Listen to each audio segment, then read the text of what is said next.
Can someone please tell Keithley, if you're ordering a jacket potato, this is what you order. You do not get tuna, cheese and beans. That's just gross. So today I made a fully loaded chilli jacket potato.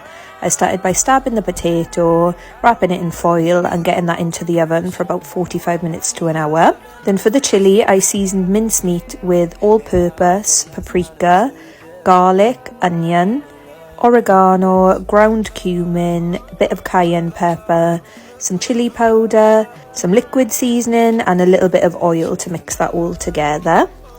Then I got a pan heated up with some oil. I added some onions, some mixed peppers, and then my meat went in. Then I added some chopped garlic to it. And then once it was brown on all sides, I added a little bit more paprika and chili powder and gave that a good mix. Then once the meat was cooked, I added in some kidney beans, some chopped cherry tomatoes, some Worcestershire sauce, some beef stock and gave that a good mix together. Then I added in some tomato puree, some passata. You can use chopped tomatoes in the tin if you like. I gave that a good mix and then I added some salt and pepper for taste. Lastly, I put in a little bit of brown sugar just for a little bit of sweetness.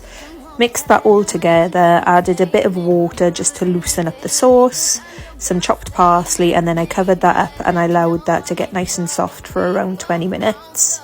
So this is how my chilli was looking when it was ready. It was packed full of flavour. It's so much nicer seasoning it yourself than buying the packet mix. So once the jacket potatoes were ready, I cut them in half, added some salted butter, and I mashed up the potato. Then I loaded them up with my chili con carne. I stuffed as much in there as I could possibly get. My fiance likes his with just chili and cheese, but for me, I was going for a fully loaded potato tonight. I wanted everything I could get in there. So I started with the cheese. I grated some cheddar and some red Leicester, covered the potato, then I got that back into the oven for another 5 minutes or so.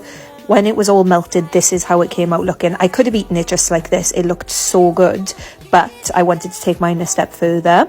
I topped it with some of my homemade guacamole, some sour cream, and then I covered it with a little bit of salt and pepper and some spring onions. This is how it was looking.